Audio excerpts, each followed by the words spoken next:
अस्सलामुअलैकुम नाज़रीन, आओ लिखना सीखें व जाहिद मलिक के लेसन 4 में खुश आमदीद। नाज़रीन, आज के चौथे लेसन में हम नस्तालीक, वो फ़ॉन्ट जिसमें उर्दू की तमाम किताबें लिखी जाती हैं उसे नस्तालीक कहा जाता है, उसके बुनियादी हरूफ को हर्फ बा हर्फ लिखना सीख रहे हैं। हम एक वीडियो में, एक लेसन में एक हर्फ सीखते हैं आपकी सहूलत के लिए। कोई झंझट ही नहीं, इसके अलावा कुछ भी नहीं। आपने जो वीडियो देख रहे हैं, जो लेसन आप देख रहे हैं, आपने उस लेसन में पढ़ाया जाने वाला, सिखाया जाने वाला हर्फ सीखना है, इसके अलावा कुछ भी नहीं। तो आज के लेसन में, जिस तरह आज का 4th लेसन है, तो आज के 4th लेसन में हम अलिफ़ के ऊपर अक्सर अल्फाज में लिखा जाने वाला अलिफ़ मद्दा लिखना सीखेंगे।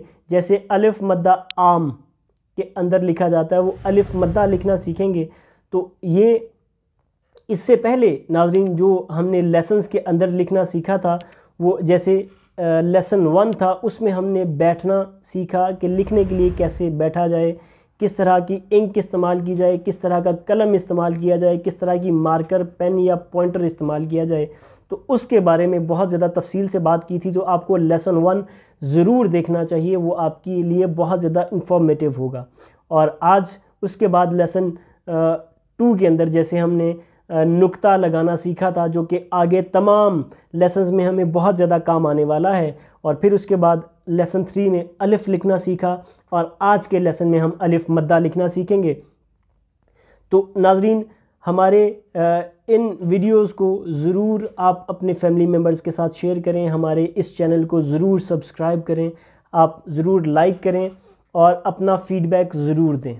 आज के हर्फ जो बाकायदा लेसन का आगाज़ करते हैं, और जो आज का हर्फ है उसको बड़े साइज़ में लिखना सीखने की बुनियादें जो हैं उसके बारे में जानते हैं, और फिर इंशाअल्लाह ताला उसको बाकायदा कलम, पॉइंटर, पेंसिल और कट मार्कर वगैरह के साथ भी लिखना सीखेंगे। तो आओ लिखना सीखें विद जाहिद मलिक। जी नाज़रीन, आज के लेसन का बाकायदा आगाज़ करते हैं। आज के लेसन में हमने सीखना है अलिफ़ मद्दा को बड़े साइज़ में। तो सबसे पहले हमने जो गुज़श्ता लेसन्स में सीखा था कि जो कलम की चौड़ाई, कलम के उस हिस्से की चौड़ाई को कत कहते हैं जिससे लिखा जाता है, यानी कि निब की चौड़ाई को कत कहा जाता है। तो बिलफ़र्ज़ ये कलम है, ये उसकी चौड़ाई है, यानी कि ऊपर का जो निब है, कत है, उसकी ऊपर की नोक और नीचे की नोक, इस तरह इन दोनों को पकड़ेंगे ताकि बड़े साइज़ में आपको बेहतर तरीके से पता चल पाए। ये ग्राफ की तरह होगा, जैसे कि हम कलम के साथ लिखेंगे तो जाहिर है कि वो एक भरा हुआ अंदर से होगा, तो ये साइडों से किनारे इसके मतलब अंदर से खाली होगा, तो इसके स्ट्रोक्स आपको सिर्फ नज़र आएंगे। तो स्ट्रोक्स में हम लिखना सीख रहे हैं। अभी हम अलिफ़ मद्दा लिखेंगे। अलिफ़ मद्दा नाज़रीन, मैं आपकी मालूमात के लिए सिर्फ बता दूं कि ये वैसे अलिफ़ मद्दा होता है, इसका पहले का हिस्सा होता है 3 कत का और आखिरी हिस्सा होता है 1.5 कत का। तो टोटल 4.5 कत का अलिफ़ मद्दा होता है, लेकिन आपको इन कतों में ज़्यादा तफसील सीखने की ज़रूरत नहीं है, आप लिखना शुरू करें। तो बहरहाल अभी सबसे पहले मैं इसको लिखता हूँ 2 चॉक्स के साथ, ताकि आपको बेहतर तरीके से पता चल पाए।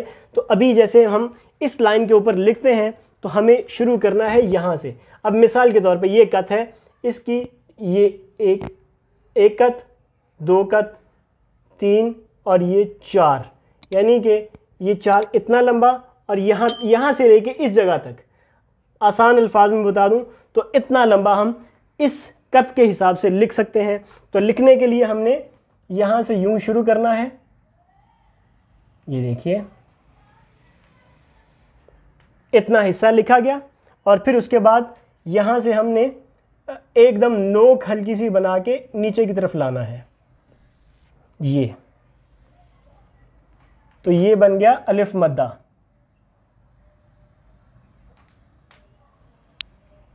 ये देखिए, ये अलिफ़ मद्दा लिखा गया। तो ये अलिफ़ मद्दा के जैसे 4 कत हैं, यहाँ से लेके इस जगह तक ये बनेगा तकरीबन 3 कत, और फिर यहाँ से इस जगह तक का फासला होगा 1 कत। एक कत, और फिर यहाँ से इस जगह का हिस्सा होता है, ये होता है 1.5 कत। तो इस तरह से अलिफ मद्दा लिखा जाएगा। अभी मैं आपको वैसे आम तौर पे, जैसे ये एक मिसाल के तौर पे कत है, इसके हिसाब से लिख के दिखाऊं तो ये देखिए, ये और फिर ये आपने आसानी से, आपको समझ में आ गया होगा इसकी जो डिटेल्स और इसकी बुनियाद है। तो ये अलिफ मद्दा के, अलिफ के ऊपर लिखा जाता है अलिफ मद्दा। तो ये आप अगर मिसाल के तौर पे मैं इससे भी छोटे कत में लिख के दिखाऊं तो फिर ये मिसाल के तौर पे ये इससे छोटा कत है तो ये इससे छोटा लिखेगा। ये देखिए, तो ये आपने यही करना है कि इसी के करीब करीब लिखने की कोशिश करनी है। और ये अलिफ जो होगा, अलिफ से तकरीबन 1 कत के फासले पे लिखा जाता है। मिसाल के तौर पे हमने जिस तरह गुज़श्ता लेसन में अलिफ लिखना सीखा था लेसन 3 में, उसके ऊपर अलिफ मद्दा कैसे लिखा जाएगा। तो जैसे कि ये मिसाल के तौर पे हमने अलिफ लिखा, ये अलिफ लिखा, और यहाँ से 1 कत के फासले पे, यानी कि इस जगह हमने यहाँ पर लिखना है अलिफ मद्दा। ये इस तरह से अलिफ मद्दा लिखना है। जैसे अलिफ लिखा गया और ये उसके ऊपर अलिफ मद्दा आ गया 1 कत के फासले पे। ऐसा नहीं करना कि इससे भी मज़ीद फासला बढ़ जाए, या ऐसा भी नहीं करना कि इससे मज़ीद कम हो जाए। तो जैसे कि ये हमने इस तरह से लिखा था बिलफर्ज, इस कलम के साथ जैसे हमने लिखा, तो ये है यहाँ से 1 कत का फासला, यानी कि यहाँ। तो यहाँ से हम अलिफ ऐसे लिख सकते हैं, ये अलिफ यूं आएगा, इस तरह से, ऐसे, और ऊपर अलिफ मद्दा। तो आपने इस तरह से अलिफ मद्दा लिखना है, और ये अलिफ से इतना इसका फासला होना चाहिए। जी नाज़रीन, आपने देखा हमने बड़े साइज़ में लिखा, 2 चॉक्स के साथ लिखा। इसका मकसद ये नहीं है कि आप भी 2 चॉक्स के साथ लिखें। अगर आप लिखना चाहते हैं आप ज़रूर लिख सकते हैं, इसमें कोई मुमानत नहीं है, आप लिख सकते हैं। लेकिन मेरा आपको इस तरह 2 चॉक्स के साथ लिख के दिखाना इसलिए था कि आपको इसकी बुनियादें पता चलें। किसी हर्फ को ज़्यादा बड़े साइज़ में लिखता हुआ देखेंगे तो आप बेहतर तरीके से उसको समझ पाएंगे। अभी जैसे मैं कलम के साथ लिखूं तो उसकी नोकें, क्योंकि निब की नोकें, कत की नोकें बारीक होंगी, तो आपको समझाना बताना मुश्किल होगा, इसलिए हमने उसको बड़े साइज़ में लिखना बताया। अभी हम इसी जो हर्फ है अलिफ मद्दा, इसको कलम के साथ लिखेंगे। आपने एक चीज़ सबसे ज़्यादा नोट करनी है, हर हर्फ में 2 चीज़ें कॉमन होंगी सीखने वाली। एक चीज़ तो वो ये है कि उसको लाइन के ऊपर कैसे लिखना है, लाइन के ऊपर उसकी पोजीशन क्या होनी चाहिए, तो ये देखना है। और फिर उसके बाद ये देखना है कि उस हर्फ का कौन सा हिस्सा सबसे पहले लिखना है। जैसे कि जीम है तो जीम का कौन सा हिस्सा पहले लिखना है, क्या नीचे से गोलाई ऊपर को करनी है, या ऊपर से नीचे को लिखनी है, या उसका जो टॉप का हिस्सा होता है वो पहले लिखना है। इसी तरह सीन, स्वाद वगैरह जितने भी हुरूफ हैं, आपने इस चीज़ को भी नोट करना है कि हम उस हर्फ का कौन सा हिस्सा पहले लिखते हैं। तो आपने भी उसी तरह से लिखना है, और आपने लिखने के बाद मेरे और आपके लिखे हुए को ज़रूर ख़ुद भी कंपेयर करना है, अपने घर के बड़ों को भी दिखाएं, ताकि आपको आपकी लिखाई में वाज़े फ़र्क नज़र आना शुरू हो जाए। तो आज के लेसन का बाकायदा आगाज़ करते हैं, और जो अभी हमने बड़े साइज़ में लिखना सीखा है अलिफ मद्दा को, उसको हम बाकायदा अभी कलम के साथ लिखना सीखते हैं। तो आओ लिखना सीखें विद जाहिद मलिक। जी तो नाज़रीन, अभी हम लिखना शुरू करेंगे। जो आज का हर्फ अलिफ मद्दा है उसको कलम के साथ, बड़े कलम के साथ अगर लिखना हो तो वो कैसे लिखा जाएगा, तो वो आपने इसी तरह 4 कत के मुताबिक लिखना है। जैसे कि ये है, इतना हिस्सा लिखने के बाद फिर यहाँ से नीचे की तरफ लिखना है ये। तो ये इस तरह से अलिफ मद्दा लिखा जाएगा। इसी को अगर मैं छोटे कत के साथ लिखूं तो वो सिर्फ़ कलम का कत छोटा होने की वजह से हरफ छोटा हो जाएगा लेकिन उसूल यही का यही रहेगा। तो ये देखिए,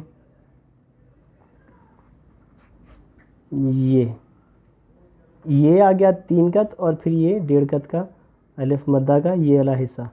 तो इस तरह से अलिफ मद्दा लिखा गया। अगर इसको इससे भी मैं छोटे कलम के साथ लिखूँगा तो वो सिर्फ़ और सिर्फ साइज़ का फ़र्क आएगा और बाकी इसी तरह से लिखा जाएगा जैसे कि ये है। देखें, उसूल वही का वही है, सिर्फ़ और सिर्फ कलम का कद छोटा हुआ तो हर्फ छोटा हो गया।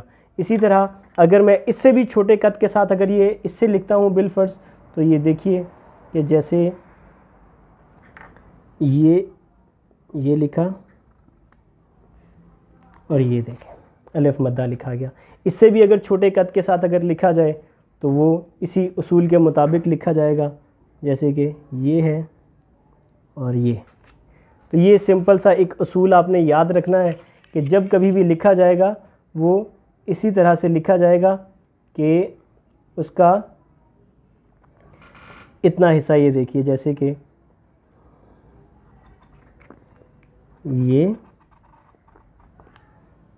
इस तरह से और ये हिस्सा ऐसे। तो ये अलिफ मद्दा बन गया। इसके नीचे हमने जो पिछले लेसन्स में जिस तरह इससे पिछले वाले लेसन में हमने अलिफ लिखना सीखा था तो वो उसके नीचे बस यूँ अलिफ लिख दिया जाएगा 3 कत का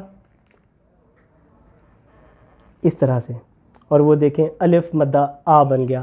और इसी तरह इससे जो छोटा हर्फ है कलम है उसके साथ अगर इसके नीचे लिखते हैं तो ये देखिए ये अलिफ मद्दा आ बन गया। और इसी तरह इससे जो छोटा हर्फ कलम है उसके साथ अगर मैं लिखता हूँ तो ये देखिए ये अलिफ मद्दा आ बन गया। ये देखें फासला 1 कद का तकरीबन होना चाहिए अलिफ और इसके दरमियान में। इसी तरह मैं अगर इसके नीचे लिखूं तो ये देखें अलिफ मद्दा आ। इससे भी छोटे साइज़ में जैसे ये हमने लिखा था तो यहाँ पर ये लिखूं तो ये अलिफ मद्दा आ बन गया। तो ये आपने इस तरह से अलिफ मद्दा लिखना है कि वो अपने कतों के हिसाब से सेम टू सेम रहे। इसका ये वाला हिस्सा ऊंचा होगा, ये वाला हिस्सा नीचा होगा, ये ऊपर ये नीचे, ऐसे ऐसे और ऐसे। ये वाला हिस्सा नीचे और ये ऊपर तकरीबन 1 कद के फासले पे जैसे कि ये है। तो ये आपने इस कद का ख्याल रखना है। जैसे इसमें भी मैं अगर जो सबसे बड़े साइज़ में लिखा तो वो भी दिखाऊं अगर आपको, तो वो भी ये देखिए ये 1 और ये देखें ये 1 कद का ऊपर फासला रहेगा।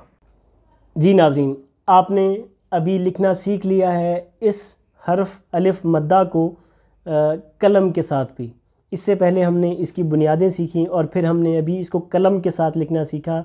मैं आपको हर बार की तरह यही रिकमेंड करूँगा कि आप प्रायोरिटी दें कलम के साथ लिखने से, क्योंकि ये इसकी नोकें हार्ड होती हैं और आपके बनाए हुए लिखे हुए लफ्ज़ को ज़्यादा खूबसूरत दिखाने में जितनी आपकी कैपेबिलिटी है तकरीबन उसी का करीब करीब आपको दिखा सकता है। जबकि मार्कर वगैरह आपकी कैपेबिलिटी से भी कम करने की कोशिश करते हैं, क्योंकि उसमें कुछ अल्फाज लिखने के बाद उसकी नोकें ख़राब हो जाती हैं तो फिर आप उस तरह से नहीं लिख पाते। तो आपको फिर ऐसा फ़ील होना शुरू हो कि शायद मेरी लिखाई अच्छी नहीं है, हालांकि आप अच्छा लिख रहे होंगे लेकिन आपकी क्योंकि मार्कर की निबें ख़राब, कोने ख़राब हो जाते हैं, नोकें ख़राब हो जाती हैं, तो वो आपको ऐसा फ़ील हो सकता है।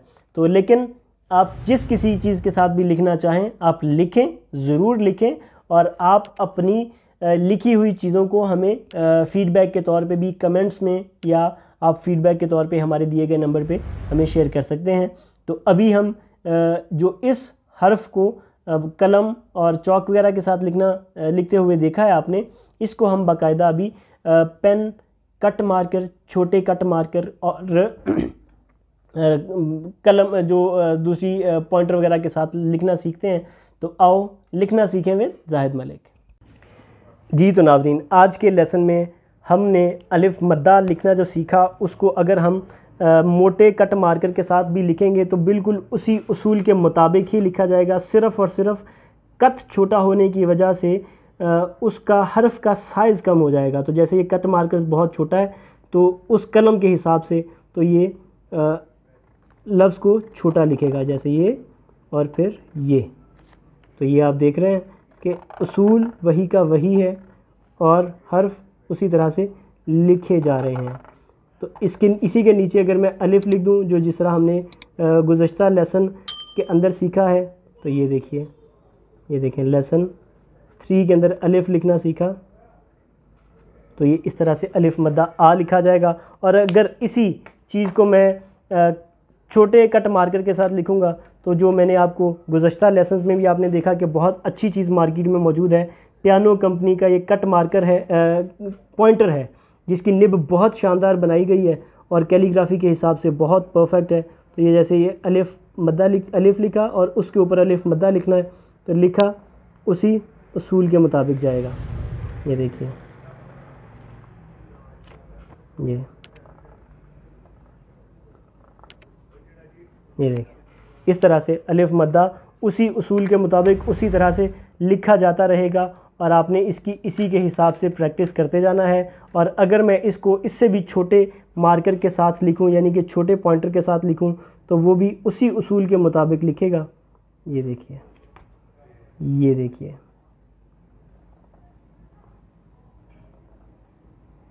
इस तरह।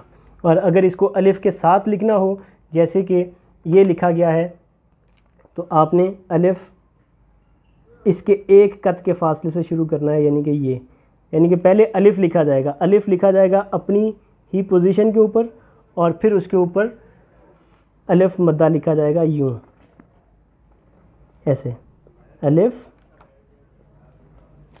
और ये अलिफ मद्दा।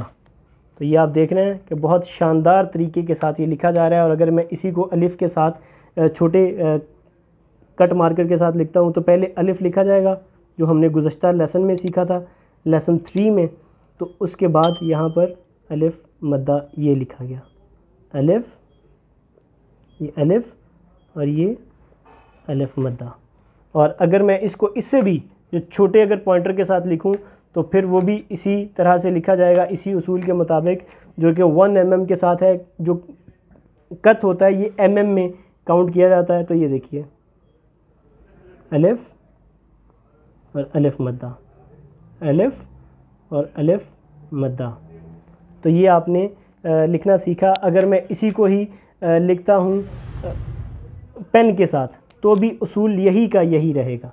ये देखिए, ये अलिफ मद्दा, अलिफ मद्दा, अलिफ मद्दा, इसी तरह से आपने लिखना है। तो जैसे ये अलिफ और अलिफ मद्दा, हमने पिछले लेसन में देखा था कि अलिफ हमेशा लिखा जाएगा, अलिफ की नीचे की नोक बनेगी, लाइन के साथ आके टच होगी और उसके ऊपर अलिफ मद्दा यूं, ऐसे ऐसे। बस आप देख रहे हैं कि ये वाला हिस्सा ऊंचा है, ये वाला नीचे है। जिस तरह हमने अभी मार्कर कलम के साथ भी लिखना सीखा, उसमें भी देखा था कि ये वाला जो हिस्सा होगा ये ऊपर होगा। आप मेरे जितने भी लिखे हुए अलिफ मद्दा हैं उनमें देखेंगे तो पहले का किनारा ऊपर की तरफ है, चाहे वो कलम के साथ है, चाहे वो मार्कर के साथ है, चाहे वो पेन के साथ है। तो ये इसी तरह से लिखा जाएगा। जी नाज़रीन, आपने अभी देखा, हमने आज का हर्फ, चौथे लेसन का हर्फ अलिफ मद्दा हर तरह से लिखना सीख लिया है। इसको आप पे डिपेंड करता है कि आप किस चीज़ के साथ लिखने की कोशिश करते हैं। आपको ज़रूर लिखना चाहिए। सबसे अहम बात यह है कि आपको लिखना चाहिए। प्रैक्टिकल लाइफ के लोगों को लिखना इतना ज़रूरी नहीं होता जितना कि स्टूडेंट्स के लिए होता है। आपको एग्ज़ाम्स में, आपको टेस्ट में, आपको होमवर्क में बहुत सारी चीज़ों में लिखना पड़ता है। अगर आप टीचर हैं तो आपको पढ़ाने वगैरह के हवाले से भी आपको भी लिखना पड़ता है। तो आप टीचर्स हैं तो आप भी सीखें, आप स्टूडेंट हैं तब भी आप ज़रूर सीखें। अब स्टूडेंट किसी भी एज का हो सकता है, किसी भी इदारे का हो सकता है, किसी भी जगह का हो सकता है। तो आप चाहे स्कूल गोइंग हैं, आप कॉलेज जाते हैं, आप किसी जामिया में पढ़ते हैं, आप किसी दीनी और मदरसे में पढ़ते हैं, आप कॉलेज या यूनिवर्सिटी में पढ़ते हैं या इसके आगे की कोई तालीम हासिल कर रहे हैं, तो आपको लिखना चाहिए। चाहे आप कोई डिप्लोमा कर रहे हैं तो आपको अच्छा और ख़ूबसूरत लिखना आता होगा, तो फिर आप में अलग तरह का कॉन्फिडेंस होगा।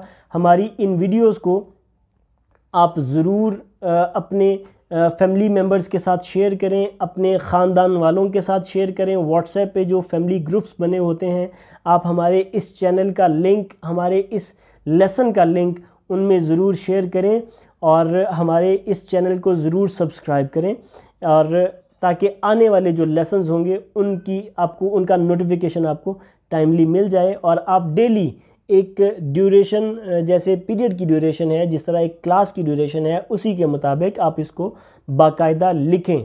आप बाकायदा एक टाइम टेबल बनाएं, चाहे वो दिन में कोई भी वक्त है, आप मुख्तस कर लें थोड़ा सा वक्त। आप दिन का थोड़ा सा वक्त लिखने के लिए अगर आप निकालेंगे तो आपको ये बहुत ज़्यादा फ़ायदा देगा, आपकी आने वाली ज़िंदगी में बहुत ज़्यादा फ़ायदा देगा। तो आप इसी तरह इन आने वाले तमाम हरूफ को भी सीखें, गुज़श्ता हरूफ को भी सीखें और ज़्यादा से ज़्यादा प्रैक्टिस करें, और आप अपना फ़ीडबैक हमें ज़रूर शेयर करें। तो आज के लेसन का इख्तिताम करते हैं। आइंदा आने वाले लेसन में इंशाअल्लाह ताला नए हर्फ के साथ दोबारा हाज़िर होंगे। अपना और अपनों का बहुत ज़्यादा ख्याल रखिएगा। अल्लाह हाफ़िज़।